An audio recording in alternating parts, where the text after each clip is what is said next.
Hello, everybody. It's me. It's football time and it's flannel time. All right. So, obviously, no video came out for Monday.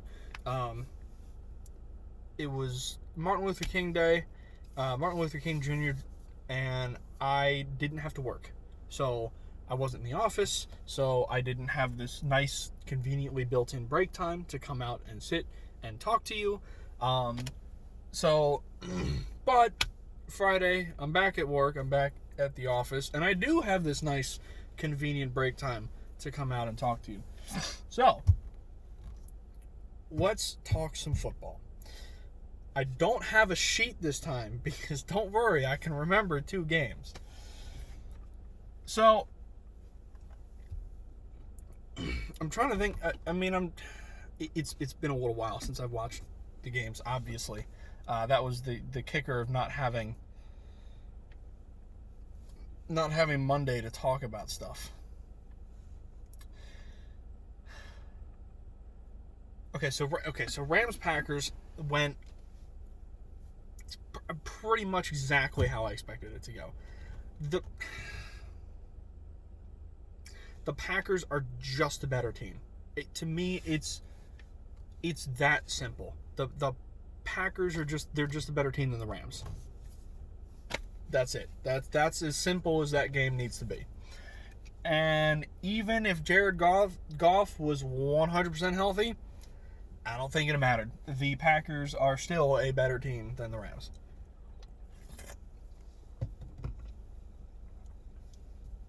Now,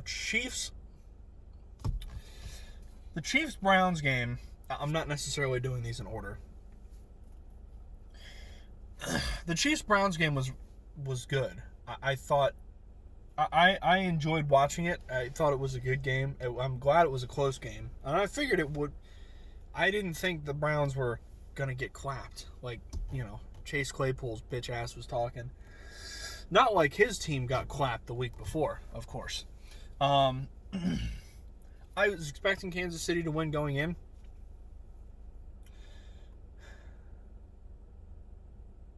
I think I've gotten to the point on 2 fronts here. So, in a general sense, I feel like, and this isn't necessarily a Chiefs thing, it's just kind of annoying every once in a while to see a team that has the talent level to be super duper good. But they're kind of putzing out of the gate, and they're down, and maybe they're hanging around in the game, but it's low scoring, and their offense, which is superstar, isn't playing very well. And then all of a sudden, in the last 5-minute games, they pull some random bullshit out of their ass to win a close game. And I feel like that's been the Chiefs a lot this year. Prime example, the Falcons game. That one was even worse because Younghoe Koo, who's been one of the best kickers in the NFL this year, just happened to miss a routine field goal that would have sent it into overtime. The Chiefs were 14-2 this year. Who'd they lose to? The Raiders, and I guess what was it? The Chargers in Week 17. They were resting everybody. I think it was the Chargers. But there's 14 wins there, but a number of them have been, we'll say, unconvincing. Now, some of them have been convincing, obviously. Mahomes had a good season. But he didn't have the kind of season that I think everybody was anticipating. He didn't have the kind of season this year that he did last year.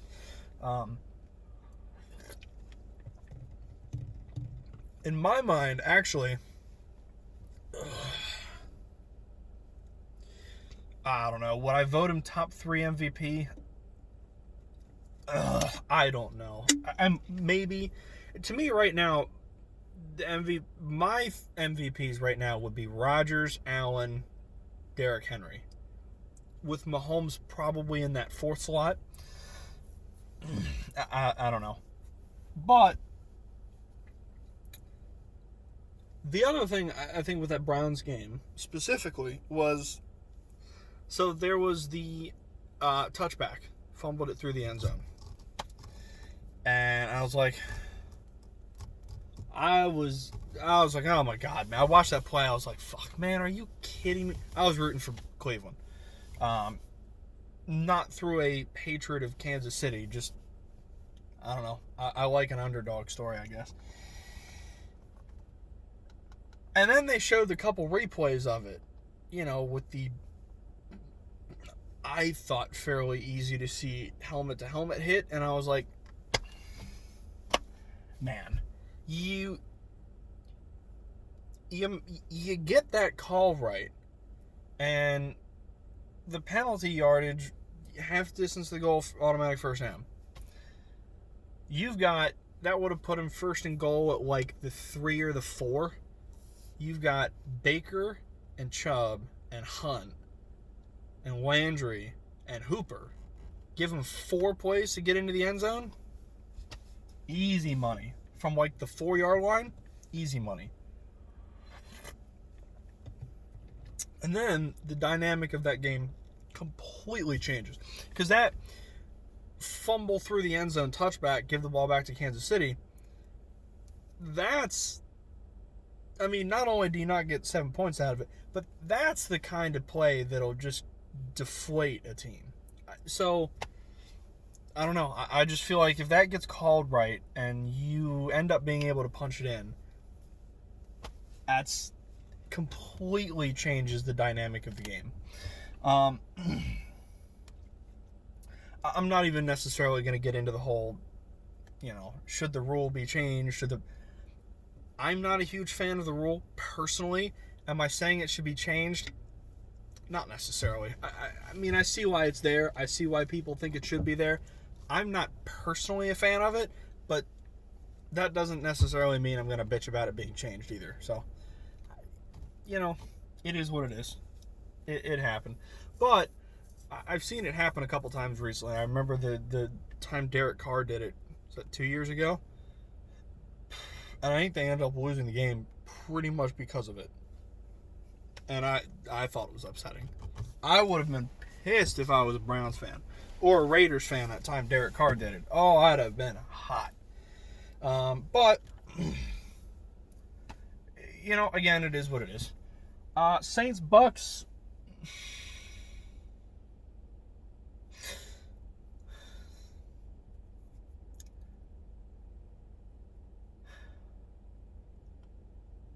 Saints-Bucks was tough to watch.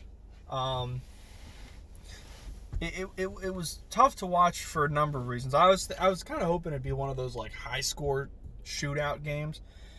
Come on, it's 2 of the best quarterbacks ever to play the game. Both with good offenses. But here's the thing, both also with good defenses. So, I suppose it works.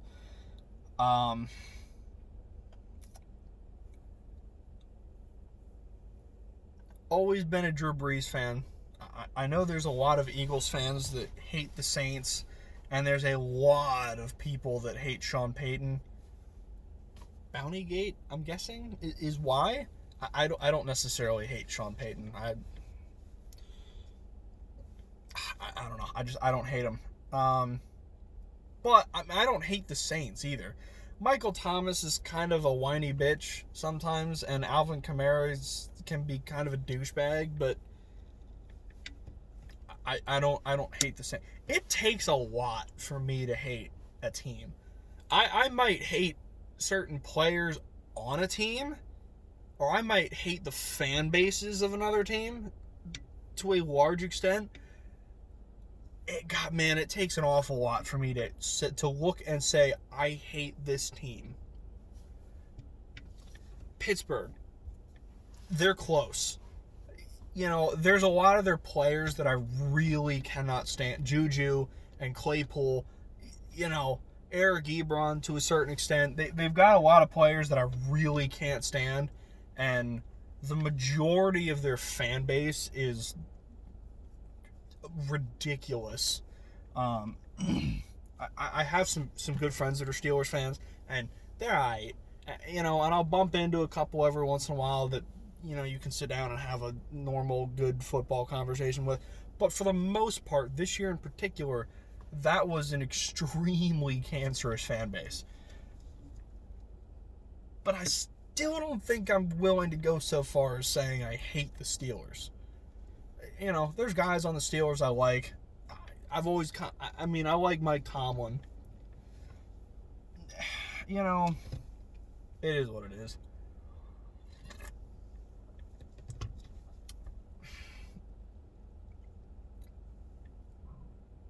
But I've always been a Drew Brees fan. And like I said, I don't hate the Saints. I got no problem with the Saints. Michael Thomas is annoying. All right, I'll give you that one. But, you know, this year it has been fairly apparent. I think that the age is really starting to catch up to Drew Brees. Father Time is coming to take.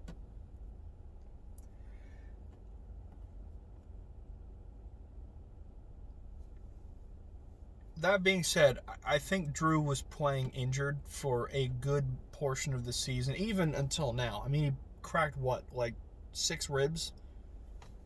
And that just wasn't that long ago. I know the doctors cleared him, but you gotta think he's still in some pain. And I think I read this morning he also had a torn rotator cuff.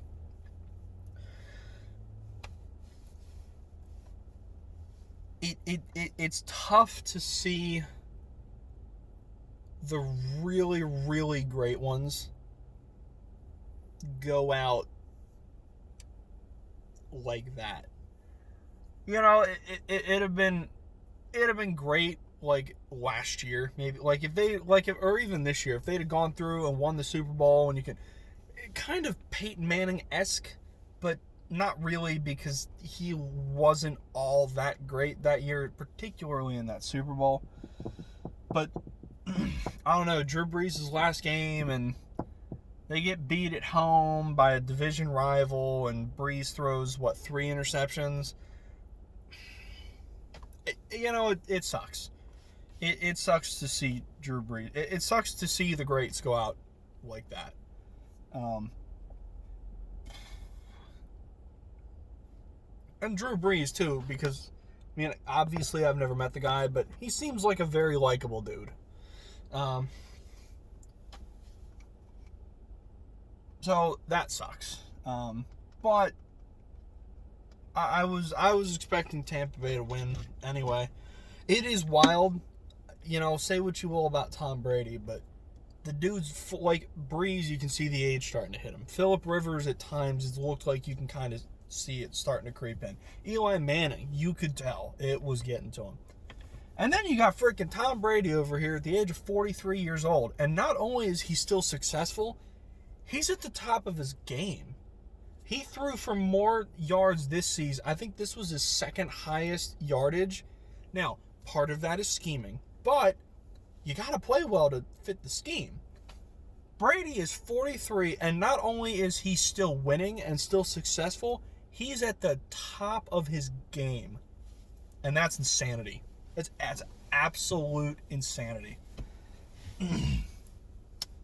Bills Ravens. I have a friend who's a big Ravens fan.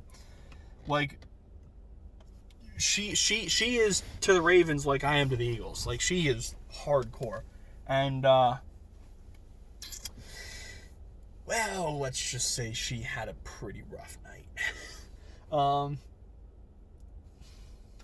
Again, expected the Bills to win, but I didn't expect it to be quite so low scoring.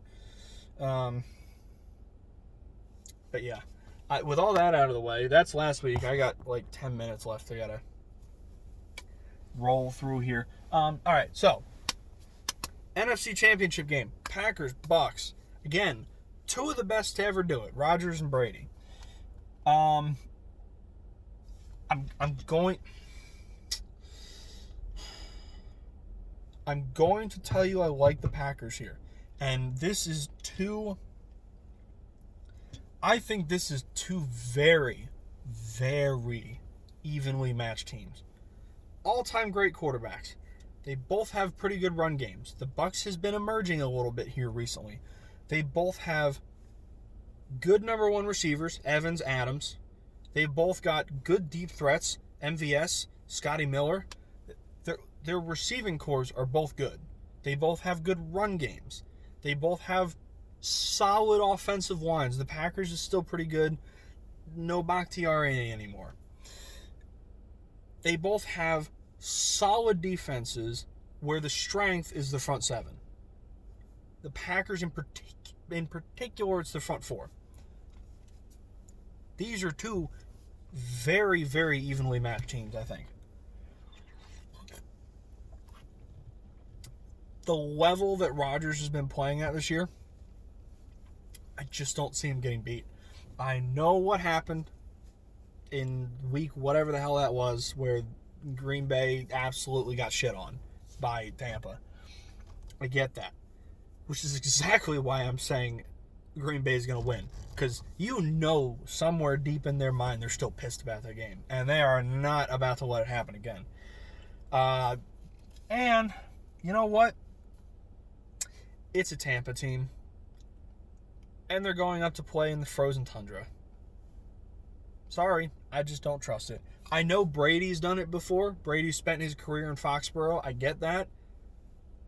But the rest of the team hasn't. Evans hasn't. Godwin hasn't. I guess Antonio Brown played in Pittsburgh. Gronk played in New England. But the majority of the team, they're used to warm weather. I don't know. I'm not sure I see him going up there into Lambeau and beating Aaron Rodgers in the pack. I don't see it.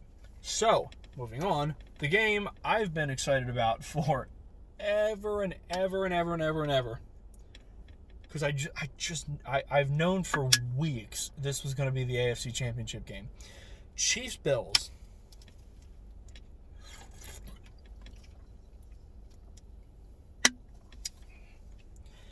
Two very, very good teams, good at different things. The Chiefs game is all about Mahomes and speed. Tyreek Hill. I'd say Sammy Watkins. I don't think he's actually playing, though, is he? I think he might be hurt.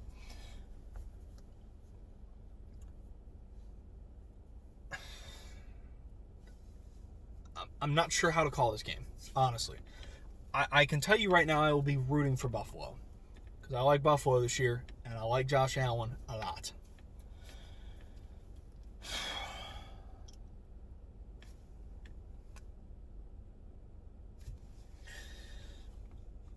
I don't know. I honestly, God, this is a game I'm not really sure how to call.